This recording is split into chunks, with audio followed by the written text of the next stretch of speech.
Students, book आरोह काव्य भाग लेसन चैप्टर 7 दुष्यंत कुमार का गजल संग्रह साई में धूप, जिस उसमें से अपन एक गजल का अध्ययन कर रहे थे। तो उस गजल में से हमने 3 शेरों का अध्ययन कर लिया था, मतलब 3 शेर उनके हम उनका मतलब संदर्भ प्रसंग व्याख्या कर चुके थे। अब आप 4th नंबर का देखिए, उसके आगे खुदा नहीं न सही आदमी का ख्वाब सही, कोई हसीन नजारा तो है नजर के लिए। इसका प्रसंग संदर्भ वही रहेगा जो मैं पिछली क्लास में बता चुकी हूँ, फिर भी एक बार सुन लीजिए। प्रस्तुत शेर दुष्यंत कुमार द्वारा रचित गजल साए में धूप के गजल संग्रह से अवतरित है। ये इसका संदर्भ है और इसका प्रसंग देखिए। इस शेर में कवि ने आज की जो विपरीत परिस्थितियां के वातावरण में जो सभी मानवीय गुण से संपन्न मानव के सपने की कल्पना की है। मतलब ऐसे अभी जो वातावरण चल रहा है वो बिल्कुल विपरीत चल रहा है, और ऐसे विपरीत वातावरण में ऐसे मनुष्य की कल्पना की है जिसके अंदर सारे मानवीय गुण समाहित हो। तो देखिए अब इसकी व्याख्या। कवि कहते हैं कि आज चारों ओर मतलब प्रतिकूल परिस्थितियां दिखाई देती है, चारों ओर मतलब भ्रष्टाचार, अव्यवस्थाएं, खून खराबा, झूठ, सब तो प्रतिकूल परिस्थितियां दिखाई देती है, जिनसे मानव में क्या हो रहा है, निराशा व्याप्त हो रही है, आशा समाप्त होती जा रही है, और दया, क्षमा, त्याग, परोपकार ऐसे सारे गुण केवल खुदा में नजर आने लगे हैं, जिसमें कोई दोष नहीं है। ये सारे गुण केवल हमें खुदा में ही दिखते हैं, मनुष्य में तो दिखाई नहीं दे रहे हैं। मतलब गुणों से संपन्न हमें खुदा ही नजर आता है। वह धरती पर उतर कर नहीं आ सकता, कौन? ईश्वर। परंतु हम ये सपना तो देख ही सकते हैं कि उसके बनाए हुए मानव में भी एक दिन ये सभी गुण समाहित हो जाए, मतलब उसके अंदर भी आ जाए। आदमी का ख्वाब ही सही लिखा है ना कि भाई हम ये सपना तो देख ही सकते हैं कि यार जो ईश्वर में सारे गुण हैं, सब गुणों से संपन्न है, वो सारे गुण एक दिन मनुष्य में भी आ जाए।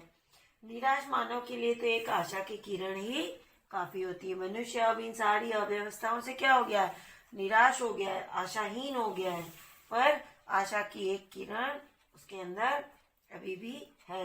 और दया, क्षमा, त्याग, परोपकार आदि ये जो गुण है, इन सबसे सुसज्जित मनुष्य की कल्पना अपने आप में एक ऐसा सुखद एहसास है जो जीवन जीने के लिए आशा प्रदान करता है, उम्मीद प्रदान करता है।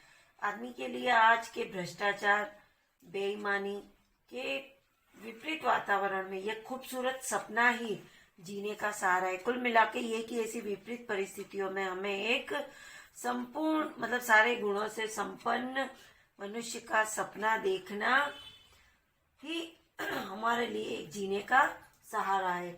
एक दिन मानव में सभी मानवीय गुण पैदा हो जाएंगे तो परिस्थितियां अपने आप सुधर जाएगी। कवि ऐसी कल्पना करता है और ऐसी उम्मीद और ऐसा संबल आप सबको बंधवाता है। नेक्स्ट से देखिए, वे मुतमईन है कि पत्थर पिघल नहीं सकता, मैं बेकरार हूँ आवाज में असर के लिए। मुतमईन का मतलब होता है आश्वस्त, माने दिलासा देना, और बेकरार का मतलब होता है आतुर यानी बेचैन। इसका संदर्भ वही रहेगा। इसका प्रसंग देखिए कि जो ये हमारी राजनीतिक और सामाजिक जो ये व्यवस्था है, अव्यवस्था, इसको देखकर जनता को इनके कभी न बदलने का जो विश्वास हो गया कि अब ये जो अव्यवस्था है ये कभी नहीं बदलेगी, ऐसी रहेगी। परंतु इसके लिए मनुष्य को निराश होने की बजाय विद्रोह की आवश्यकता है, बल्कि निराश नहीं होना चाहिए। इन अव्यवस्थाओं के विरुद्ध आवाज उठानी चाहिए, विद्रोह करना चाहिए, तभी ये परिस्थितियां बदलेगी। कवि दुष्यंत कुमार कहते हैं कि राजनीतिक और सामाजिक क्षेत्र में जो ये बुराइयां फैली है, भ्रष्टाचार, बेईमानी आदि को देख देख कर जनता अब इनकी आदी हो गई है, मतलब इनकी अभ्यस्त हो गई है। उन्हें विश्वास हो गया है कि ये समस्याएं अब कभी भी समाप्त नहीं होगी, मतलब जनता उनकी आदी हो गई है। जिस प्रकार यहाँ पर उदाहरण देकर बताया है पत्थर के द्वारा, जिस प्रकार पत्थर का पिघलना संभव नहीं, पत्थर कभी नहीं पिघल सकता, उसी प्रकार अब परिस्थितियों का बदलना भी संभव नहीं है। यहाँ पत्थर से तुलना की जा रही, पत्थर का उदाहरण देकर।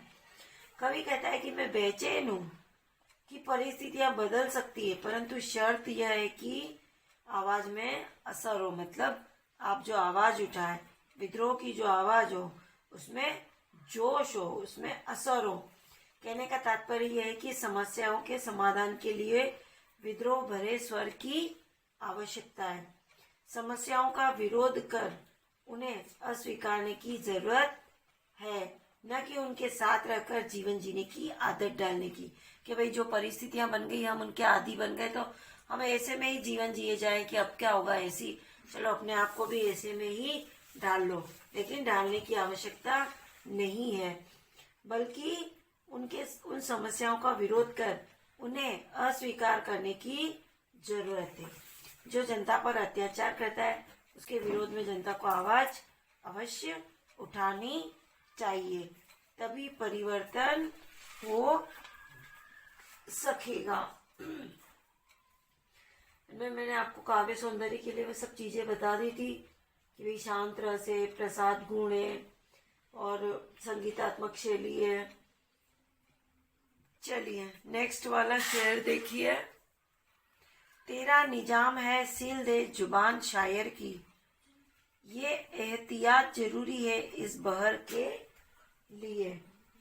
तो यहाँ पर निजाम का मतलब होता है शासक और एहतियात मतलब होता है सावधानी, और बहर के लिए मतलब गजल का कोई शेर, मतलब ये जैसे ये मान लो ये खाली गजल का शेर है तो इसको बहर कहेंगे, तो इसका संदर्भ वही रहेगा।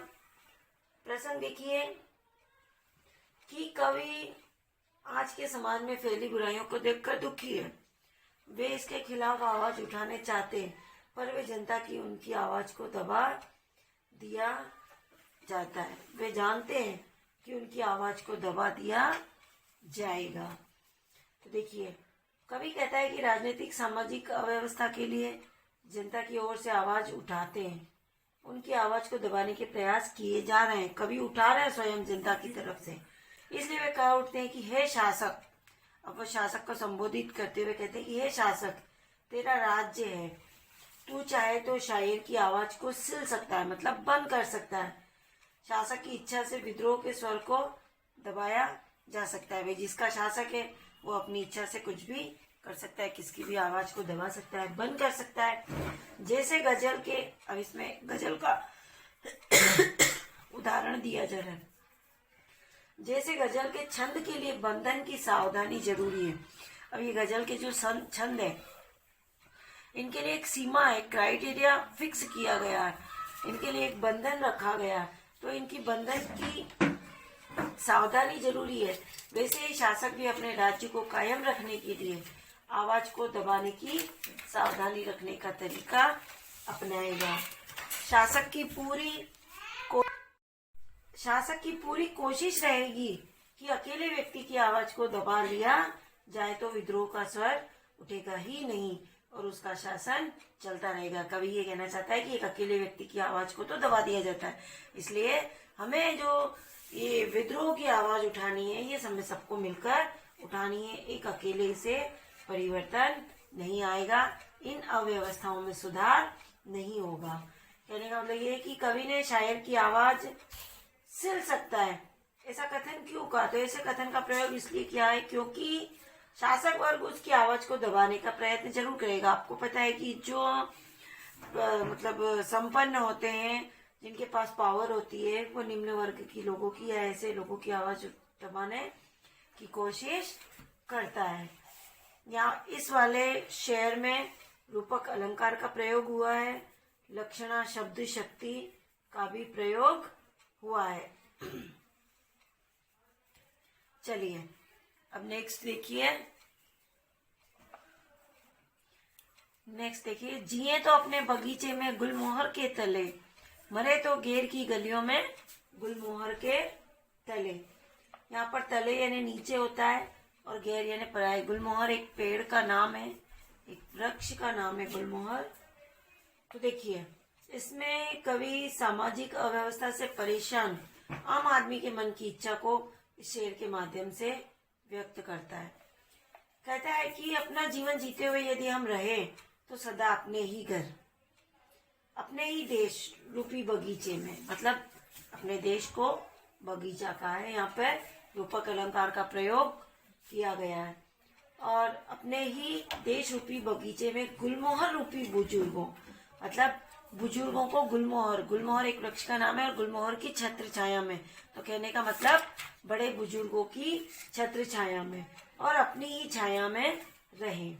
जीवन की राह में आने वाली समस्याओं से घबराकर कभी न भागे। यदि हम मरे भी तो दूसरों की सहायता करते हुए परोपकार की राह पर अपना जीवन त्यागे। हम दूसरों के अधिकार रूपी गुलमोहर, अब यहाँ पे दूसरों के अधिकार के लिए गुलमोहर का प्रयोग किया गया है। तो यहाँ पे यमक अलंकार का भी प्रयोग हुआ है। एक बार बुजुर्गों के लिए कहा गया है, एक बार दूसरों के अधिकार के लिए कहा गया है कि रक्षा के लिए अपने प्राण त्यागे। यहाँ पर रूपक अलंकार, लक्षणा, शब्द शक्ति का प्रयोग हुआ है इस शेर में भी।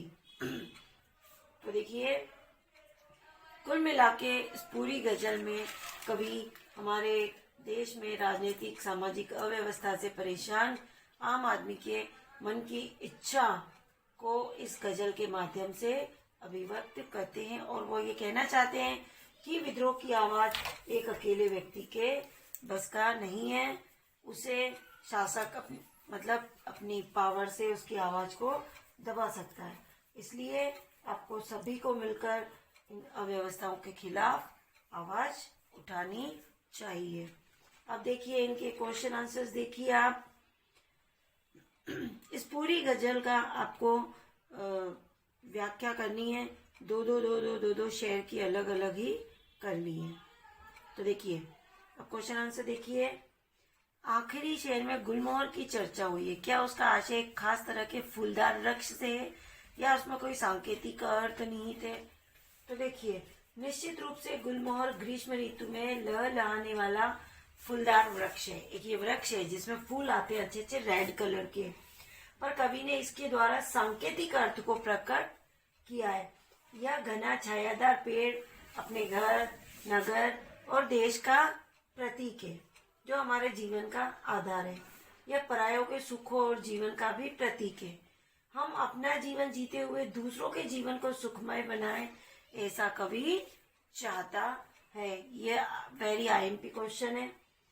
पहले शेर में चिराग शब्द एक बार बहुवचन में आया और दूसरी बार एक वचन में।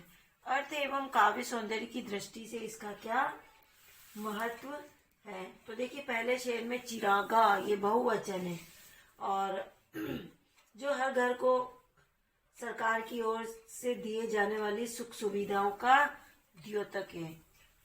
दूसरी बार कवि ने चिराग शब्द का एक वचन में प्रयोग किया है, मतलब चिरागा पहली बार आया तो उसका मतलब हुआ कि सरकार, जो गवर्नमेंट जो हमें सुख सुविधाएं देती है, हर घर को रोशन करने का जो जिम्मा लेती है, उसके लिए उपयोग किया गया। और दूसरी बार जो आया एक वचन में चिराग, वो जो जनता को सुख आराम प्रदान करने वाली केंद्रीय सत्ता का बोध कराता है। सरकार का कार्य है कि वह जनता को सुख सुविधाएं प्रदान कराने की व्यवस्था करे, पर सरकार ऐसी नहीं है जो ऐसा कर सके। कवि ने एक ही शब्द का प्रतीकात्मक और लाक्षणिक शब्द करके अपनी कल्पना क्षमता का अद्भुत परिचय दिया है। नेक्स्ट देखिए, गजल के तीसरे शेर को गौर से पढ़े। यहाँ दुष्यंत का इशारा किस तरह के लोगों की ओर है?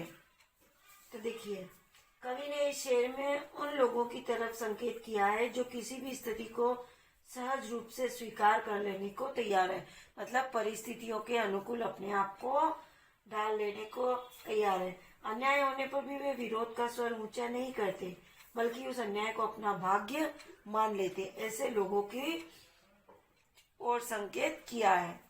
4 नंबर देखिए, आशय स्पष्ट करो।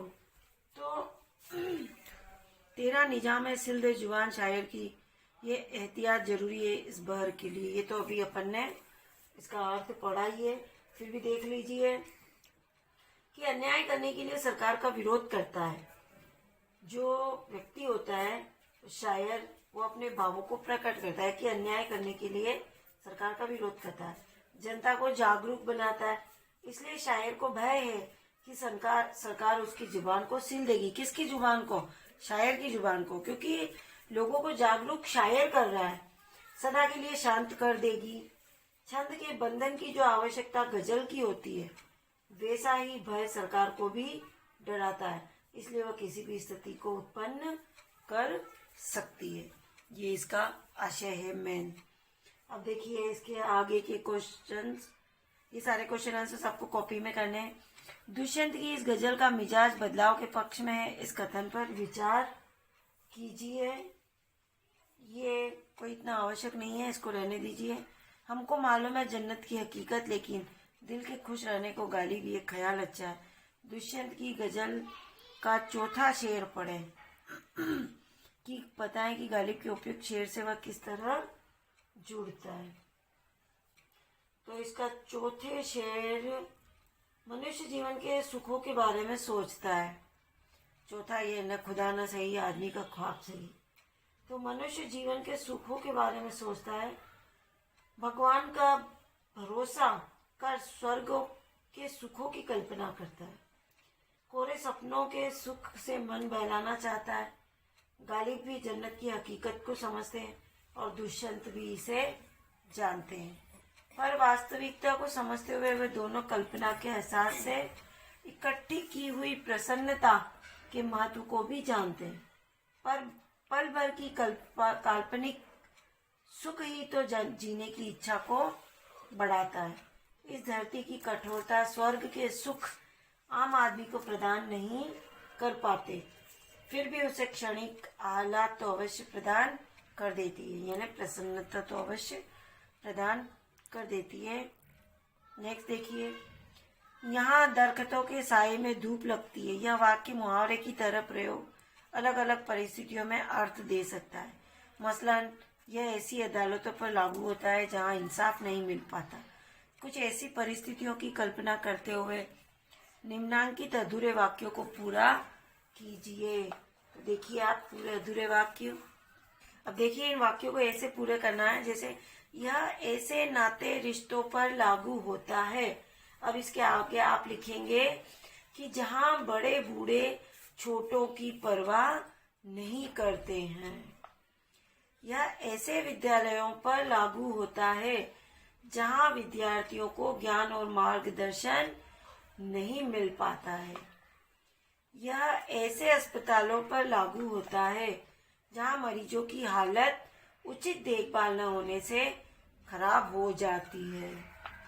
यह ऐसी पुलिस व्यवस्था पर लागू होता है जहाँ अपराध को बढ़ावा और अपराधी को उकसा दिया जाता है। इस प्रकार से आप इन वाक्यों को पूरा करेंगे और ये शब्द संपदा आप स्वयं पढ़ लेंगे।